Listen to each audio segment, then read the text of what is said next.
आज का हमारा टॉपिक है कैमरा एंड लेआउट। और इस लेक्चर में हम देखेंगे कि माया के अंदर किस तरह से कैमरा क्रिएट किया जाता है और कैमरास के साथ लेआउट किस तरह काम करते हैं। चलें स्टार्ट करते हैं। स्टार्ट करेंगे हम अपने उन्हीं डमी ऑब्जेक्ट्स के साथ जो हमने समझने के लिए सीन में कुछ ड्रॉ किए हुए हैं। एक न्यू कैमरा क्रिएट करते हैं। हम कैमरा क्रिएट कर सकते हैं ऊपर क्रिएट के ऑप्शन के अंदर से कैमरा, और यहाँ पे अगर आप देखेंगे कैमरास के मेन्यू के अंदर जो उसका सब मेन्यू है, यहाँ पे आपको 3 किस्म के कैमरा नज़र आएंगे। एक सिंपल कैमरा है, एक कैमरा एंड एम है, एक कैमरा एम एंड अप के नाम से है। सबसे पहले हम क्रिएट करते हैं कैमरा। कैमरा क्रिएट हो चुका है। जैसे ही हम कैमरा क्रिएट करेंगे या हम कोई भी चीज़ माया के अंदर से डिफ़ॉल्ट क्रिएट करते हैं तो वो बाय डिफ़ॉल्ट आपके व्यू पोर्ट पे बिल्कुल सेंटर में क्रिएट होती है। इसको आप वाई फ्रेम मोड पे भी जाके देख सकते हैं।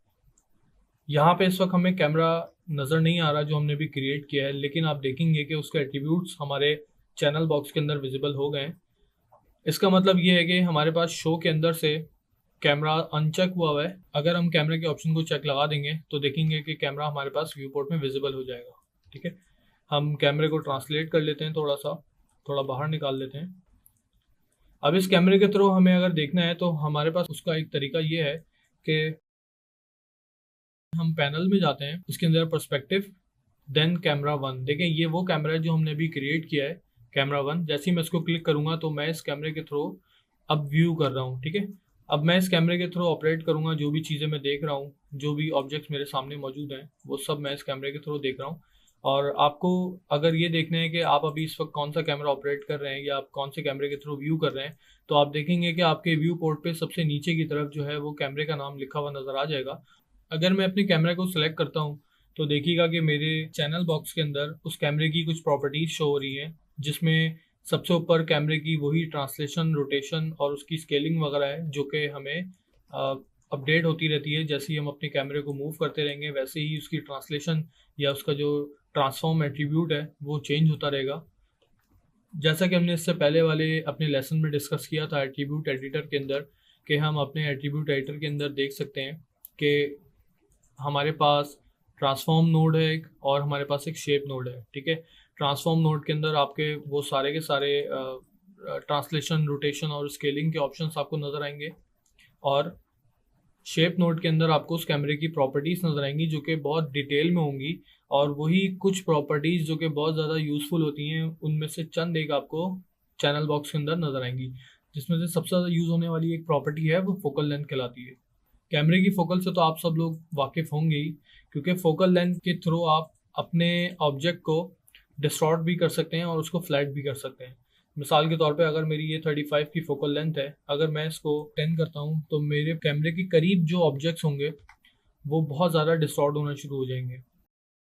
और इसी तरह से अगर मैं अपने फोकल लेंथ को बढ़ाता हूँ, उसको मैं 60 या 70 पे मैं ले आता हूँ, तो आप देखेंगे कि मेरे कैमरे से जो भी मैं ऑब्जेक्ट अपना व्यू कर रहा हूँ उसकी डिस्टॉर्शन इंतहाई कम होगी और ज़्यादातर वो ऑब्जेक्ट फ्लैट होना शुरू हो जाएगा। जितनी ज़्यादा फोकल आप बढ़ाएंगे उतना ही आपका वो ऑब्जेक्ट फ्लैट नज़र आना शुरू हो जाएगा, और जितनी आपकी फोकल कम होगी उतना ही वो ऑब्जेक्ट डिस्टॉर्ट होना शुरू हो जाएगा।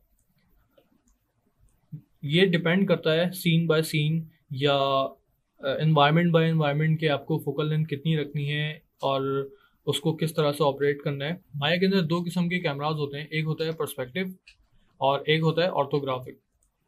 हम पैनल्स पे जाते हैं, वहाँ पे अगर हम देखते हैं तो हमारे पास एक पर्सपेक्टिव का मेन्यू आ रहा है, जिसके अंदर आपको जितने भी आपके सीन के अंदर पर्सपेक्टिव कैमराज होंगे वो सब के सब आपको यहाँ पे शो हो रहे होंगे। और पर्सपेक्टिव के नीचे आप देखेंगे ऑर्थोग्राफिक। अगर मैं ऑर्थोग्राफिक के अंदर जाके फ्रंट पे क्लिक करता हूँ तो देखें ये हमें कुछ इस तरह से व्यू देता है। और इस कैमरे के अंदर आप टंबल नहीं कर सकते, आप सिंपल इसको डॉली कर सकते हैं या आप इसको ट्रैक कर सकते हैं। इसी तरह से हम ऑर्थोग्राफिक के अंदर, हम अभी फ्रंट पे थे, हम इसके बाद हम चेक करते हैं साइड व्यू के अंदर। तो साइड व्यू के अंदर भी same as it is tumble नहीं कर सकते, आप इसको ट्रैक कर सकते हैं या आप इसको डॉली कर सकते हैं।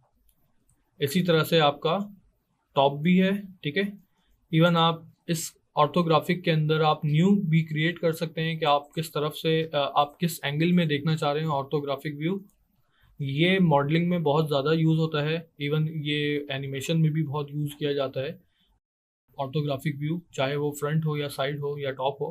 पर्सपेक्टिव के अंदर अगर आप देखेंगे तो एक न्यू का ऑप्शन है, इस न्यू पे अगर मैं क्लिक करता हूँ तो ये एक और कैमरा क्रिएट कर देगा, ठीक है। हम दोबारा न्यू करते हैं, अगेन हम एक न्यू कैमरा ले लेते हैं, अगेन न्यू कैमरा ले लेते हैं। देखें आप जितने न्यू कैमरा आप पर्सपेक्टिव के अंदर से जाके लेंगे उनका नाम भी perspective 1, perspective 2, perspective 3 and then 4, 5, 6, 7 इस तरह से बनते रहेंगे। उसके बाद जब हम अपना कैमरा सेलेक्ट करते हैं, जो कि कैमरा सेलेक्ट करने के लिए सबसे पहले आप व्यू पे जाके आप देखेंगे पहला ऑप्शन आ रहा है सेलेक्ट कैमरा, हम इसको क्लिक करते हैं तो हम अपना करंट कैमरा सेलेक्ट कर चुके हैं। और ये आप देखेंगे कि चैनल बॉक्स के अंदर आपका पर्सपेक्टिव 1 कैमरा सेलेक्ट है, ठीक है। हम इसको जब सिंगल क्लिक करेंगे तो ये रीनेम के लिए ऑप्शन इनेबल कर देगा, तो हम इसको कोई भी अपना नाम दे के रीनेम कर सकते हैं, एंटर।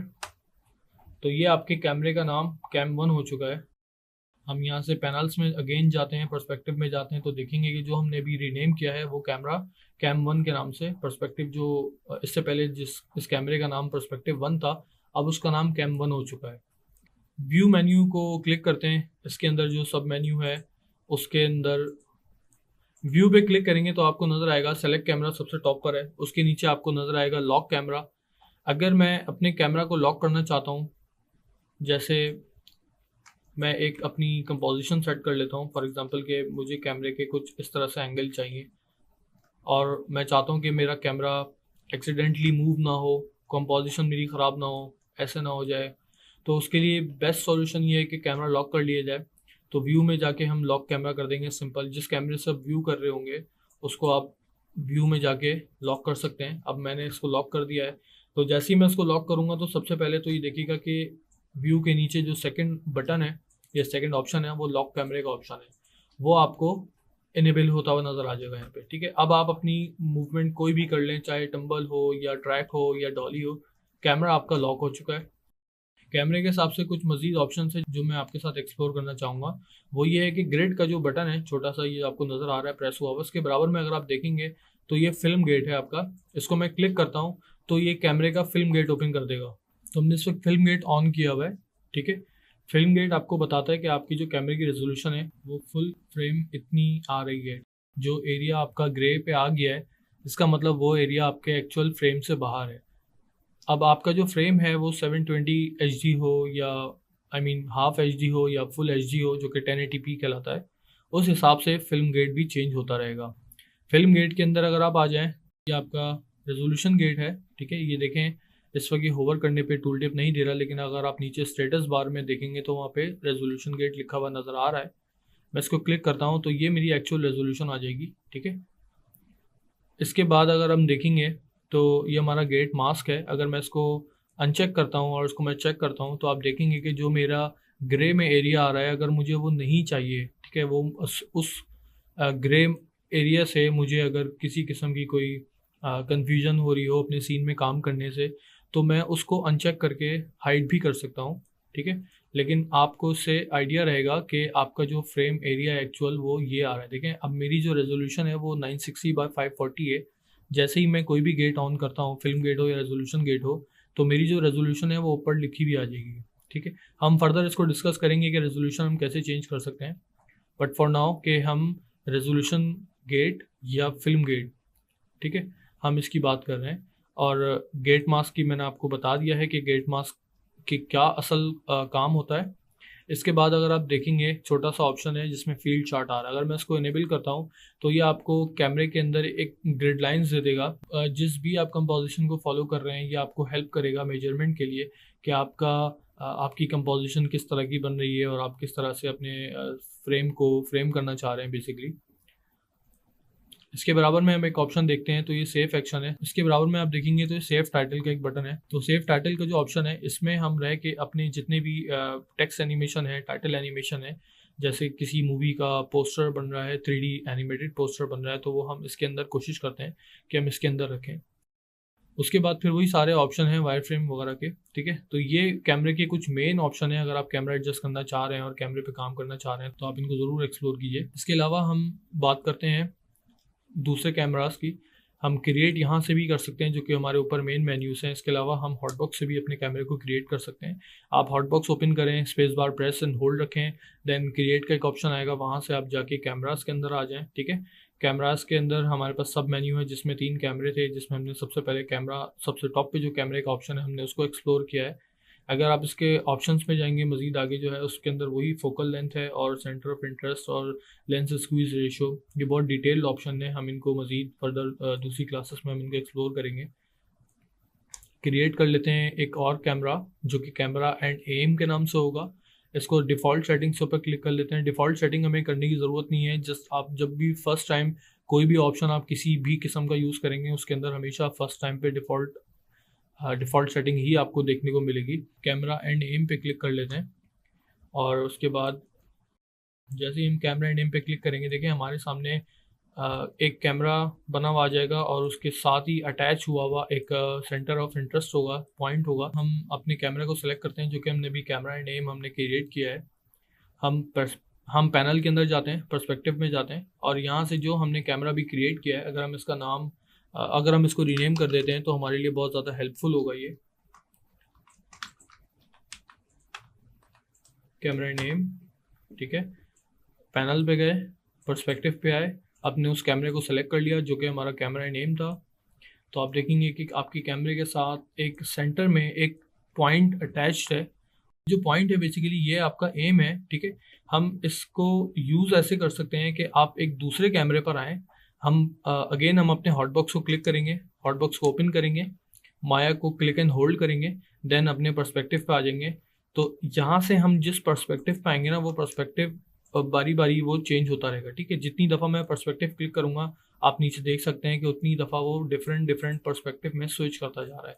और इसी तरह से साइकिल सिर्फ पर्सपेक्टिव के अंदर ही रोटेट होगी। आप देखेंगे कि मेरे पास यहाँ पे कैमरा 1 नहीं आ रहा और यहाँ पे कैमरा 2 एम नहीं आ रहा।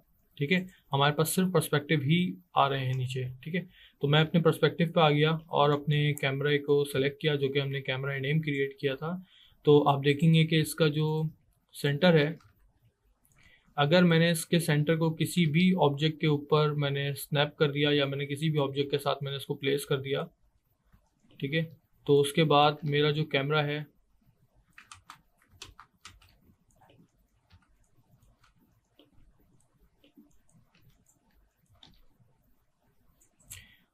जो मेरा कैमरा है वो उसी ऑब्जेक्ट के अराउंड जहाँ पे उसका एम होगा, जहाँ पे उसका पिवट होगा बेसिकली, या उसका जो एम होगा, अब मैं अपने कैमरे को मूव करवाता हूँ अगर, तो देखें कि वो उस ऑब्जेक्ट के ही अराउंड मूव करेगा।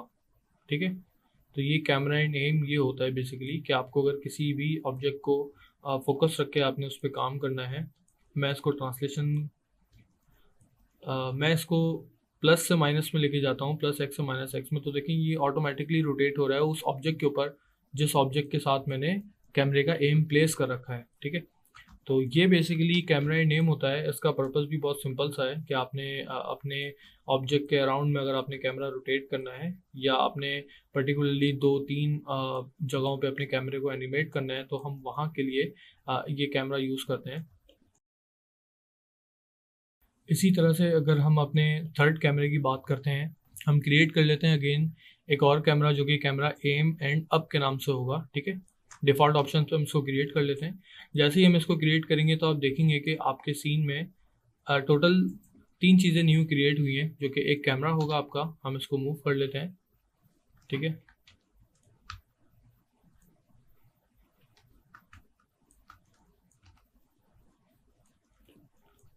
अगेन इस कैमरे के अंदर एक न्यू पिवट ऐड है, जो कि इसके टॉप पे है। ठीक है, इसका जो मेन पर्पस है वो भी यही है कि हमने किसी भी जगह को पॉइंट करना है, तो उसके साथ आपने अपने कैमरे का वो जो भी सेंटर ऑफ पॉइंट है उसको आपने रख लेना है, प्लेस कर लेना है जिस चीज़ के अराउंड आपने उस कैमरे को एनिमेट करना है। देन अब अगर मैं कैमरा मूव करूँगा तो आप देखिएगा डिफरेंस क्या है। ठीक है, यानी कि जो मेरे कैमरे के टॉप के ऊपर जो एक और सेंटर पॉइंट दिया हुआ है, या जो पॉइंट मुझे नज़र आ रहा है जिसको मैंने अभी सेलेक्ट किया है, वो कैमरे को वर्टिकली रोटेट करेगा। अपने कैमरे को आप टिल्ट कर सकते हैं या आप उस कैमरे को कम्प्लीटली 360 पे रोटेट कर सकते हैं। ठीक है, तो ये बेसिकली इस कैमरे का पर्पज़ है, ठीक है। यूजुअली हम जो कैमरा यूज़ करते हैं वो सिंपल कैमरा यूज़ करते हैं। उसके अंदर अगर हमें इस तरह की कोई चीज़ करनी होती है तो सम टाइम हमें काफ़ी ज़्यादा प्रॉब्लम होती है। तो हम पर्टिकुलरली कुछ शॉट्स के अंदर हम ये यूज़ कर सकते हैं कि हम इस तरह से किसी की एनिमेशन देना चाह रहे हैं कैमरे को। अगर आप किसी टनल के अंदर आप एनिमेट करना चाह रहे हैं और कैमरा चाह रहे हैं आपके वो सोल्ड इफेक्ट के साथ एनिमेट हो, तो उसमें हम इस तरह की कोई चीज़ यूज़ कर सकते हैं। तो इस लेक्चर में हमने देखा कि माया के अंदर कैमरा टाइप्स कितनी होती हैं, और ऑर्थोग्राफिक कैमरा हम आगे मॉडलिंग में देखेंगे, मज़ीद इसको एक्सप्लोर करेंगे कि हम किस तरह यूज़ कर सकते हैं, और माया के जो अपने कैमराज हैं वो हम कहाँ कहाँ यूज़ कर सकते हैं। हमने ये भी इसको देखा। बाकी मज़ीद हम कैमराज के ऑप्शंस को एक्सप्लोर करेंगे मॉडलिंग के सेक्शन में। हम अब थोड़ा सा देखेंगे अपने लेआउट्स की तरफ कि कैमराज और लेआउट्स किस तरह से साथ साथ चलते हैं। आप देख रहे होंगे कि हमारी जो मेन टूल बार है उसके नीचे कुछ ऑप्शंस आपके मौजूद हैं, जिसमें से हम अभी फ़िलहाल दो ऊपर के ऑप्शंस यूज़ करेंगे जो कि मैं हाईलाइट कर रहा हूँ इस वक्त, जो कि आप देख सकते हैं कि ये दो ऑप्शंस हैं। सबसे पहला ऑप्शन है पैनल लेआउट का, सेकंड ऑप्शन है सबसे ऊपर जो है वो एक सिंगल व्यू पोर्ट है, ठीक है, और उसके नीचे आपको चार अलग अलग किस्म के बॉक्सेस नज़र आ रहे हैं। अभी फ़िलहाल मैं बात करता हूँ सेकंड वाले की। अगर मैं इसको क्लिक करता हूँ तो हमारे सामने चार अलग अलग किस्म के कैमरास अपेयर हो चुके हैं, ठीक है। सबसे राइट टॉप के ऊपर जो मौजूद है वो आपका वही पर्सपेक्टिव है जो आपने अभी फुल स्क्रीन पे जिस पे हम अभी काम कर रहे थे। लेफ्ट हैंड साइड पे आप देखेंगे तो आपके पास टॉप एक ऑर्थोग्राफिक कैमरा है जो टॉप नेगेटिव वाई के ऊपर दिखा रहा है आपको, ठीक है। और उस टॉप कैमरे के नीचे आप देखेंगे कि फ्रंट कैमरा है, फ्रंट नेगेटिव जी के अंदर, फ्रंट माइनस जी के अंदर, और फ्रंट माइनस जी के राइट हैंड साइड पे पर्सपेक्टिव के बॉटम पे आप देखेंगे कि साइड माइनस एक्स के नाम से एक कैमरा है, जो कि तीनों ऑर्थोग्राफिक कैमराज हैं। ये तीन कैमराज रखने का मकसद ये है कि अगर मैं कुछ किसी भी किस्म का कोई मॉडलिंग का काम कर रहा हूँ या मैं एनिमेशन का काम कर रहा हूँ, तो उसके अंदर मैं एट अ टाइम देख सकता हूँ कि अपने कैरेक्टर को या अपने मॉडल को। इस क्वाड लेआउट का पर्पज़ ये होता है कि अगर मैं किसी भी चीज़ के ऊपर, लेट्स से कि अगर मैं इस पाइप को मूव करूं कहीं पे, तो मुझे आइडिया हो कि वो किस जगह पे एक्यूरेटली मूव हो रहा है। लेट्स से कि मैं पर्सपेक्टिव में इस एंगल से देख रहा हूँ, ठीक है, और मुझे नहीं पता कि इसके पीछे या इसके साइड में क्या ऑब्जेक्ट्स हैं, तो मैं यहाँ से अपने पाइप को देखें मैं मूव करूँगा तो वो हर पैनल के अंदर एक साथ अपडेट होगा, या एक साथ उसकी जो भी मूवमेंट है वो मुझे अपडेट हो रही है। तो ये बेसिकली कॉर्ड लेआउट जो होता है ये आपकी मॉडलिंग में एक्सट्रीमली हेल्पफुल होता है, आपकी एनिमेशन में एक्सट्रीमली हेल्पफुल होता है। इस कॉर्ड लेआउट के थ्रू हम बहुत सारी चीज़ों का हमें बहुत सारी चीज़ों का पता चलता है रियल टाइम में कि हमारी जो ऑब्जेक्ट प्लेसिंग है वो ठीक हो रही है या नहीं हो रही। लेट्स से कि अगर मैं अगर अपने फ्रंट पे आके इसको कहीं पे प्लेस करना चाहूँ तो हो सकता है कि मैं फ्रंट पे सही प्लेस कर दूँ, लेकिन वो मेरे एक्चुअल टॉप के अंदर कहीं पे इस तरह से प्लेस हो रहा हो, तो वो चीज़ फिर आपको प्रॉब्लम क्रिएट करती है। तो हमें इस क्वाड लेआउट को एक्टिव रखने का पर्पज़ जो हमें इस क्वाड लेआउट को एक्टिव रखने का जो मकसद है वो यही होता है कि आपकी जो प्लेसमेंट है मॉडलिंग के अंदर, या अगर आप कोई सीन डेवलप करना चाह रहे हैं या आप कोई इन्वायरमेंट क्रिएट कर रहे हैं जिसमें बहुत सारे प्रॉप्स हैं इन्वायरमेंट के, या बहुत सारे ऑब्जेक्ट्स रखे हुए हैं, लाइक चेयर है, टेबल है, उस टेबल के ऊपर बहुत ज़्यादा स्टेशनरी का सामान रखा हुआ है, या आपकी कोई कबर्ड है उसके अंदर बुक शेल्फ्स हैं, या आपकी कोई कबर्ड है उसके अंदर बुक्स हैं, तो वो उन सब की प्लेसमेंट करने के लिए आपको समटाइम्स इन कॉर्ड लेआउट का फ़ायदा होता है, और हमें समटाइम उनको यूज़ करना पड़ता है।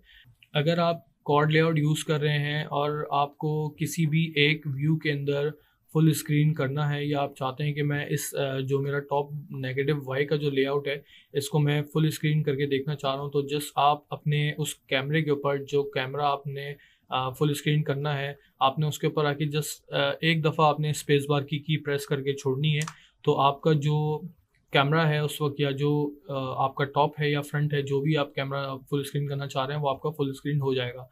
अगेन अगर आपको उसको अपनी कॉर्ड की स्टेट पे वापस लेके जाना है तो आप जस्ट एक दफ़ा स्पेस बार प्रेस करेंगे, तो आपका वही जो लेआउट था इससे पहले, यानी कि फुल स्क्रीन करने से पहले आपका जो लेआउट था, आप उस लेआउट के अंदर आ जाएंगे, ठीक है। अगर मैं लेट्स से कि अगर मेरा फ्रंट का ये लेआउट है, मैंने इसको फुल स्क्रीन किया हुआ है, ठीक है, एक दफ़ा स्पेस बार की प्रेस करेंगे तो ये फुल स्क्रीन हो जाएगा। उसके बाद अगर मैं इस फ्रंट से साइड पे जाना चाह रहा हूँ तो उसकी भी एक शॉर्ट की है, बगैर आपको क्वाड पे शिफ्ट किए आप अपने कैमरे को फ्रंट से साइड या टॉप या पर्सपेक्टिव पे आप स्विच कर सकते हैं, जिसकी शॉर्ट की है। आप अपने हॉटबॉक्स को ओपन करेंगे, स्पेस बार की प्रेस करेंगे, होल्ड रखेंगे उसको। उसके बाद आप माया का जो सेंटर में जो बटन है बड़ा सा, जो आपको रेक्टेंगल बॉक्स नज़र आ रहा है, आप उसको क्लिक एंड होल्ड रखेंगे तो आपके पास ये सारे के सारे कैमरे के ऑर्थोग्राफिक के ऑप्शन आ जाएंगे, जिसमें आपका टॉप है, राइट है, फ्रंट है और बॉटम भी है, लेफ्ट भी है और पर्सपेक्टिव भी है, ठीक है। तो अगर मैं भी इस वक्त फ्रंट पे मौजूद हूँ, तो मैं फ्रंट से अगर टॉप पे जाना चाह रहा हूँ तो मैं टॉप को क्लिक करूँगा तो मैं टॉप पे आ जाऊँगा। इसी तरह से मैं अपने हॉटबॉक्स को ओपन करता हूँ और मैं राइट पे जाता हूँ तो मैं राइट पे आ जाऊँगा। तो इस तरीके से हम इसमें शिफ्ट कर सकते हैं और पर्सपेक्टिव पे वापस भी जा सकते हैं। ये था हमारा एक ओवरव्यू जो कि कैमराज एंड लेआउट पे था। ये था हमारा आज का लेक्चर कैमरा एंड लेआउट के ऊपर।